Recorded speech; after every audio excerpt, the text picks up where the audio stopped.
So I wanted to provide an update today on privacy developments in Canada and Quebec, with a particular focus on Quebec, and you'll see why it's been an exciting year for Quebec privacy.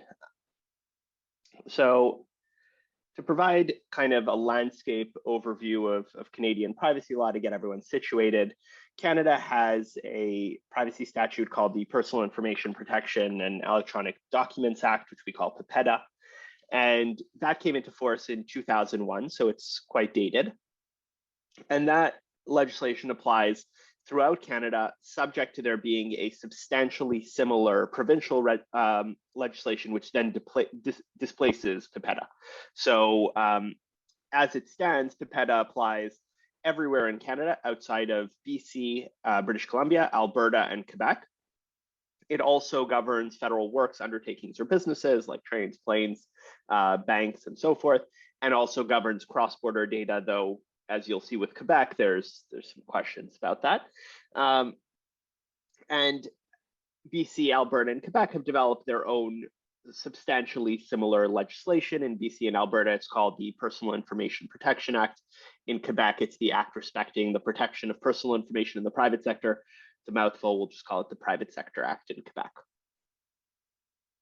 So until this year, legislation in Canada looked a lot like this. So you had kind of call it old school view on privacy legislation, where you had overarching principles that regulated the collection, use, and disclosure of personal information. It imposed some requirements, maybe having a privacy officer, maybe having a privacy policy, some privacy practices, and then had these principles. And we've seen these in other jurisdictions. I think Australia has something similar. It's kind of these aspirational principles that are then interpreted and guide data processing, and the regulators will apply these as they see fit. Now, in 2021, things started shifting a bit, and we saw a lot of movement on the privacy front in Canada. So on the federal front, the federal government tried to introduce Bill C-11, which is the Consumer Privacy Protection Act, and this would have substantially updated PIPEDA. This was a heavily criticized legislation, and I won't really go into the details, but suffice it to say that our own privacy commissioner called it a step back overall for privacy. When the election was called earlier last year, I should say, in Canada, this died on the order paper and hasn't been picked up by the federal government since. We do expect some privacy movement from our federal government, though. At the same time, 3 provinces have been more active on the private sector laws. So the government of Ontario in June 2021 issued a white paper outlining a proposal for their own private sector bill. This was seen as a bit of a slight to the federal government, who was around this time really struggling with Bill C-11, and Ontario was basically saying, clearly you guys can't get this together and can't come up with a functioning legislation. Maybe we'll be the next province that comes up with our own. In July 2021, Alberta began consultations on reforms to its own act. And most significantly, in June 2020, Bill 64 was introduced at the Quebec National Assembly. And then in 2021, it went through months and months of committee review and was passed by the Quebec National Assembly in September.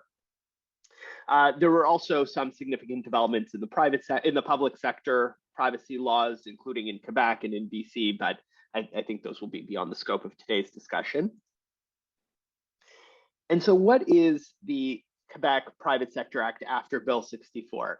In effect, Bill 64 is a major overhaul of Quebec's private sector privacy law, which notably dated from 1994. So well before PIPEDA, well before the internet as we know it really existed, and before big data, before most of the things we think of today.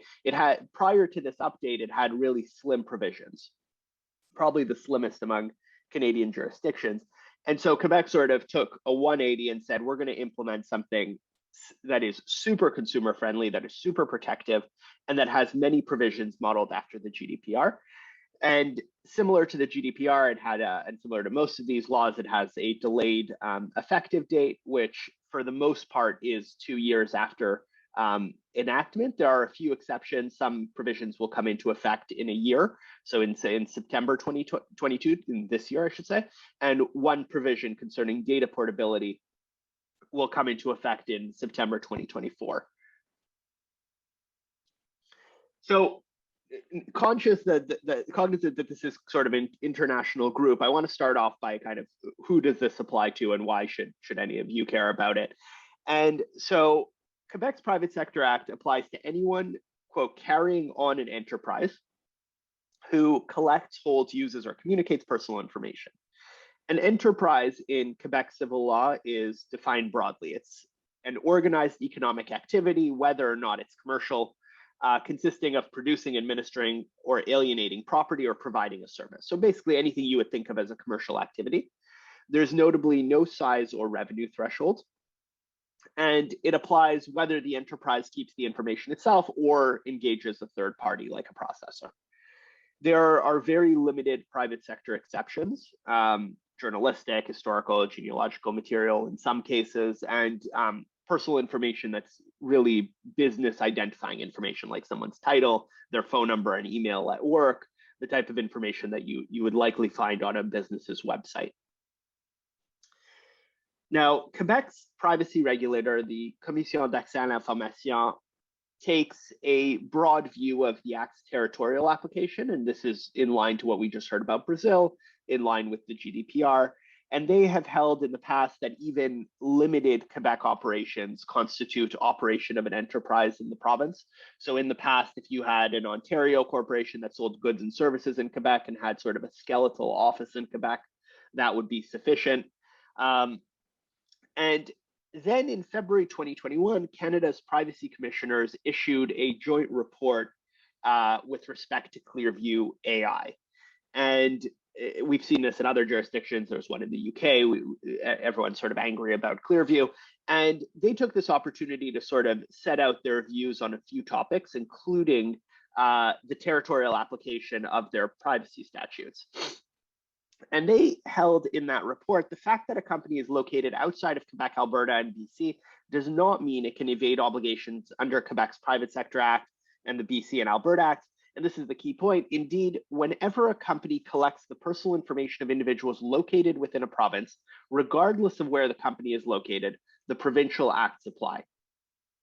Now, that is a super broad statement, and I have to assume that there will be somewhat more of a nexus. I don't think if you just hold Quebec data and you got it somehow, you are suddenly now subject to the Quebec Private Sector Act. But I do think this means that if you are reaching into the Quebec market, if you are marketing into Quebec, if you are offering services in Quebec and you are collecting data from Quebec consumers, whether it's through your website or otherwise, then the Commission d'accès à l'information is very likely going to take the position that this legislation applies to you. So what does Bill 64 really change? Some of the changes that are presented by Bill 64, I would say, are really just catching up to other Canadian jurisdictions and things we see across the board. So by September 2023, enterprises now need to designate a privacy officer. And if they don't, it will be the highest authority in the organization by default, so the CEO.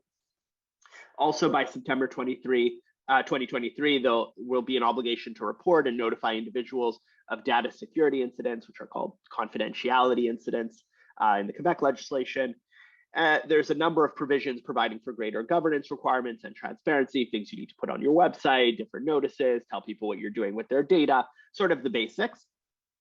And it also, this is important on the transactional front, it will now align with the rest of Canada's legislation in terms of introducing an exception where processing data is necessary in order to carry out a commercial transaction like a merger, an asset sale, or a financing. And this was one of those areas where you had a cross-Canada company that was engaged in this transaction. Quebec always stood out as somewhat problematic, and you always had to work around that. And now Quebec has just kind of aligned with the rest of Canada on this front. Now, other changes are different in character and are really an example of the GDPR landing in Canada. And so some of these are listed here. So you have things like express consent when dealing with sensitive personal information. You have parental consent for minors. You have certain rights with respect to automated decision making and so forth. Now, I will say what's unfortunate is that in drafting these rights, Quebec sort of chose its own language, I'll say, and didn't actually stick in several instances to the GDPR language. Just kind of decided to come up with its own way of expressing the same type of protection. And so even though on this slide, this sounds a lot like a GDPR duplicate, what ends up happening is you have these slightly different versions of these rights that unfortunately companies are going to have to contend with. So one example is the privacy by design provision. The GDPR, as we know, requires that by default, the parameters of the product or service provide, quote, the highest level of confidentiality by default, only personal information which is necessary for each specific purpose for the processing is permitted, and that's Article 25. And then Quebec decided that by default, the parameters of the product or service provide the, quote, highest level of confidentiality without any intervention by the person concerned. And now, what does that mean is kind of the current question. And we're waiting for guidance from the Commission d'accès à l'information as to how they're going to interpret that. And to understand what that means in terms of expectations, including for things like online marketing, cookies, and other devices where the highest level of confidentiality could be a confusing concept. Another great example is our transfer regime. So as we all know, in the EU, there's certain adequate jurisdictions, you have standard clauses, there's options for transfers. In Quebec, basically the legislation requires the entity to conduct a privacy assessment when they want to transfer to another jurisdiction and consider whether that other jurisdiction provides sufficient protection in light of the type of information that's being transferred and in light of the other details of the transfer. And essentially the information may be communicated if the assessment establishes, and I quote, that it would receive an adequate protection in compliance with generally accepted data protection principles. And you also need a written contract. Now, again, this raises questions because this means that any transfer outside Quebec requires this type of assessment. Does this mean you need to be abreast of foreign data protection laws? Does this mean that you can't contract in advance to give someone the right to move a whole swath of data without knowing exactly which data they're moving? It raises a whole bunch of questions as to how that will work. And again, we're hoping to get more regulatory guidance around this. There's also a couple of other provisions that I want to touch on.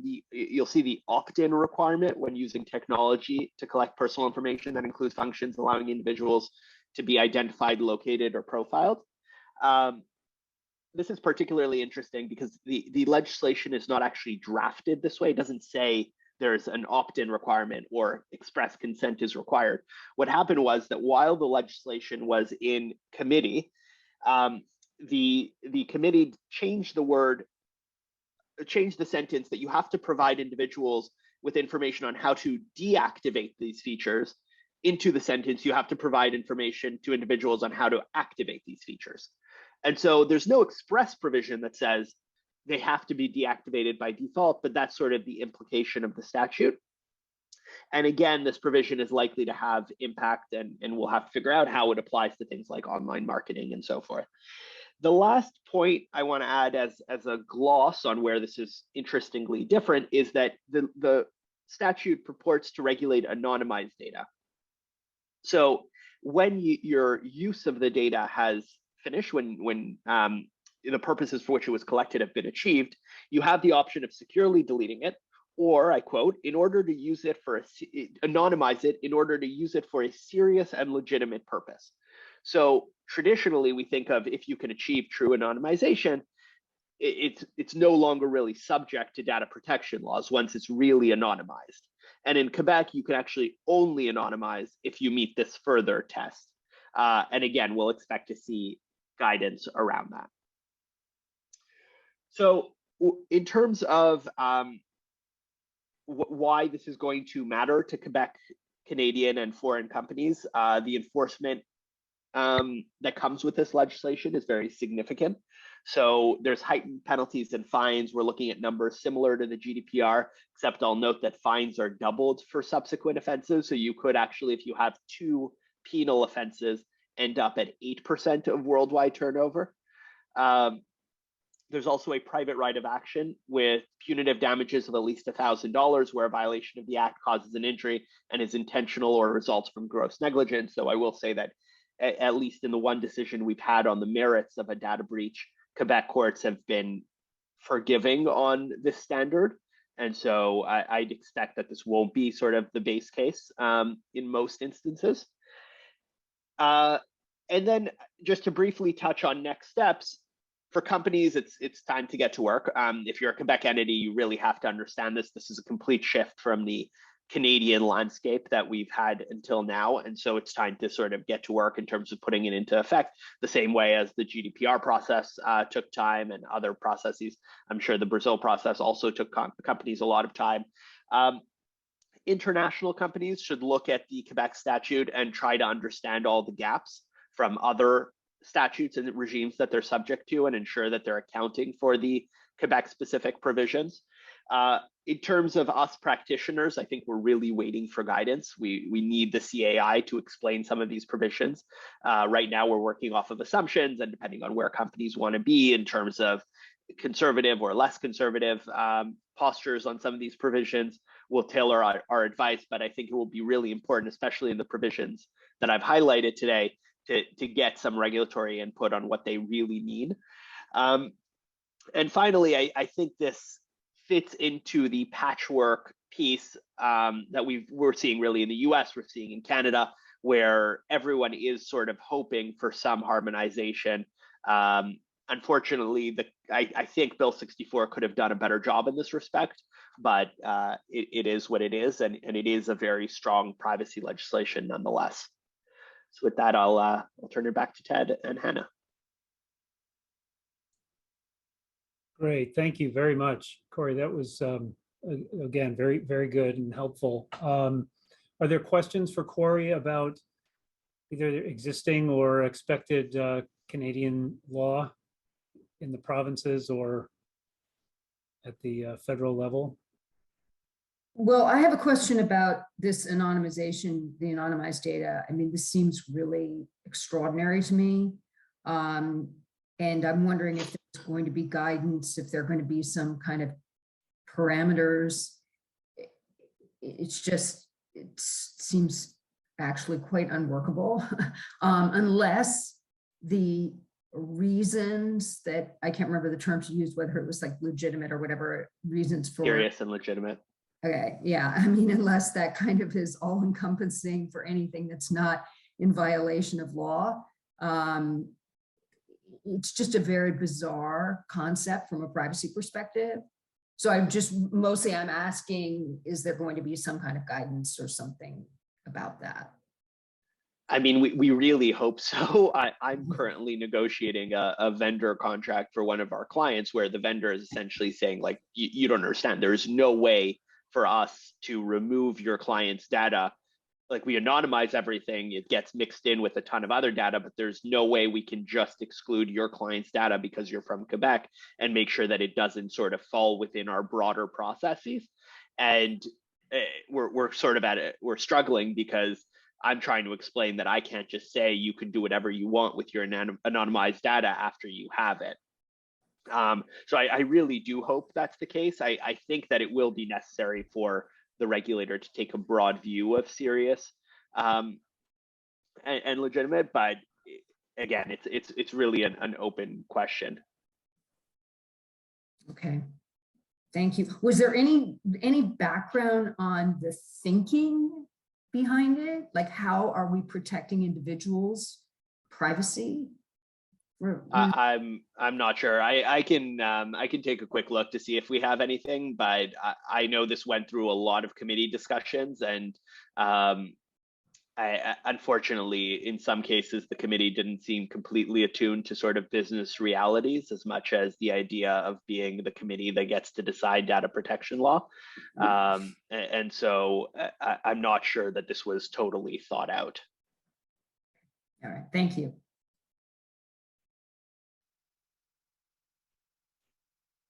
That was a good answer, but Nancy, I'm sure not very, not very encouraging or helpful. I mean, helpful as much as you could be, but yeah, that's a difficult one. Wow. Okay. Anyone else have questions for Corey? Or we can circle. I have a question about the extraterritorial issue. Does the law have like jurisdiction over, for example, like a website located outside Canada, and do this kind of collection of data, will be put subject to Canadian law? So my view on it is, despite the language that we saw in Clearview AI, which, as I said, is sort of extraordinarily broad on this concept that if you collect Quebec data, even Clearview AI was coming into Quebec. It marketed to Quebec police forces. It had action in Quebec beyond sort of having a website. So I think we'd be looking at a test similar to other jurisdictions, where if the website is just sort of a standard website and Quebec consumers are going to it and there's nothing targeting Quebec or Canadian consumers on the website, then I think you'd have an argument that you don't have an enterprise in Quebec. I think if you have a website where you are selling services into Quebec, you ship your goods into Quebec, you're collecting information from Quebec residents, I think the authority could take the position that you are operating an enterprise in Quebec, even if you don't have a physical presence. I don't think the physical presence will be required, but I do think that the threshold will be higher than operating a website that's accessible around the world. Okay, thank you.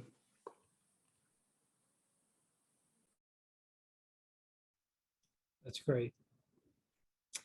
So let's see, if there are no other questions for, on Brazil and Canada at this point, and we can definitely come back to it. I want to start with others from the Americas, and maybe talk a little bit about what's happening in other countries, and then we'll see if others have things to add in advance of our next meeting, which will be focused on Asia. So others in the Americas want to report? I don't know, Nancy, what are you working on? Alan, you're not being called on. You weren't. I'm just offering you the opportunity to share what you're seeing and anything like that, or I'll jump in.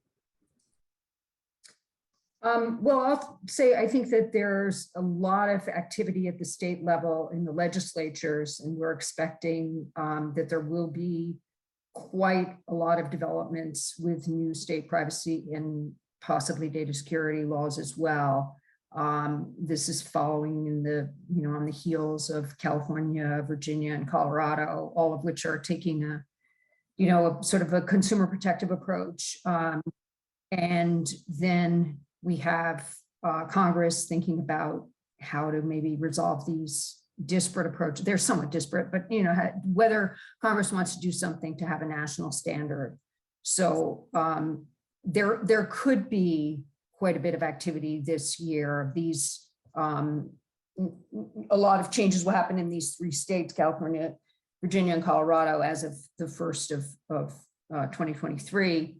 So there's a considerable move on industry's part to do something in Congress to get things uniform. And so I'd say, it's in the development stage, is where the United States is right now, as opposed to a lot of enforcement that's, that's new. That's just how I would characterize it. Yeah, I agree. I think, so Colorado comes online July 1, 2023. Oh, July, right, you're right. Virginia and the new California statute, which is essentially a kind of an overhaul of the current statute, are both January 1.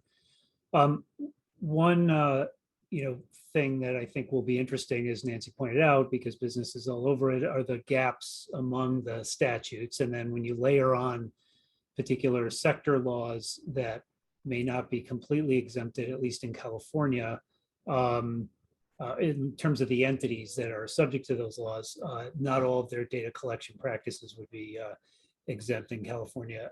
It creates a lot of challenge. There's also a very important change in California, and Nancy, you might have insight into this. I would welcome it. But two very important exemptions from the California Consumer Privacy Act that will sunset on January 1 of 2023 are the personnel exemption, if you will. So the rights under that statute don't apply to employees, job applicants, officers, directors, et cetera, or to business contacts. And I have not seen or read anything about extending or replacing those in any way or introducing new legislation to deal with them differently. So as of, I think, January 1, it looks like all of that data will now be in under the CPRA. So Nancy, do you have any thoughts on that? Am I missing something? Definitely not missing something. I would need to look, I haven't actually done this, to see what the legislature's calendar is, because I think there's going to be a huge push to extend these. And I don't know what the outcome would be, but if I had to bet on it, I would bet they would be extended because they have such a good rationale for, for being there. Yeah. One would hope. Very important point that shouldn't be overlooked because it will make a very, very big difference. Yeah. And our clients are, screaming because they say, well, we can't exactly, find out in October that the deadline's been extended. And we have a lot of work to do to flip a switch on January 1. So anyway, we'll keep an eye out for all of that. Let's see, we've got Dominican Republic represented, and I think a few at Peru and a few others. Any things of note? Again, not calling on you, just wondering what you're working on and what issues you're concerned about these days. Hi, this is Urania from Dominican Republic. Hi, Urania. In our country, we have not a lot of development in data protection. Actually, all the time, even though that we have a law that regulate this matter, in our experience, only foreign companies are the ones that are looking for the requirements to see if they have to take something into consideration. So in our country, we are like in a very lower stage in relation with data privacy. Okay, great. I'm sure you'll keep us posted as things change, and I'm sure they will change at some point. Yes. We think that will happen, that we need just time to, working in this type of topic in the DR. Well, if your legislators are smart, they'll see what everyone else is doing and then pick the best of those, because there's only so many ways to do this, I think. Yes, I think the same. Thank you. Thank you, Urania. Hello, here is Jimena from Peru. And same thing as in Dominican Republic, our legislation is very outdated. And well, the problem that we are facing right now is that the authority is actively supervising matters that don't have guidance for. So, for example, digital marketing or cookies are being actively supervised, but we don't have guidance or parameters about how to use this kind of tools. So we have this problem right now, and well, we hope that in the future the Congress will legislate a little bit more about these matters, or that at least the authority have some guidance for us to follow. Great, thank you. Thanks for that update. Anything else we should cover? Anything from Hitoshi or Christian that you want to bring to the group before we wrap up here?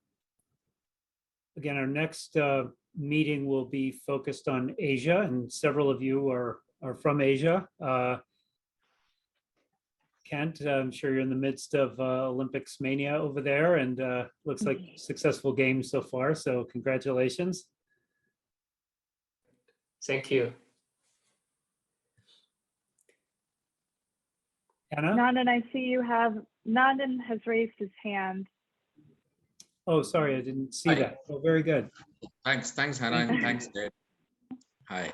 Sure. No, just wanted to give a very quick update on what's happening in India. Essentially, as some of you may know, I think we have a pretty basic and rudimentary data protection law in India, which is not codified yet. It is part of the Information Technology Act. And our parliament and the committees which were formed with the parliament, they have been racking their brains in terms of creating a holistic code which will govern data privacy. Now, the JPC, which is the Joint Parliamentary Committee, has just come out with almost a 1,000-page report where they have essentially commented and provided a revised version of the 2019 Data Protection Bill. One of the interesting aspects which I would like to highlight is, and this is pretty surprising, that they also want to regulate non-personal data along with personal data, which probably I've never seen in any other jurisdiction. And how will the regulator grapple with this is completely an unknown quantity. Again, it is GDPR style. The fines are very much like GDPR. The reporting requirements and the timelines are 72 hours, which is also GDPR style. But there are a lot of new elements which have been incorporated by the JPC, at least recommended.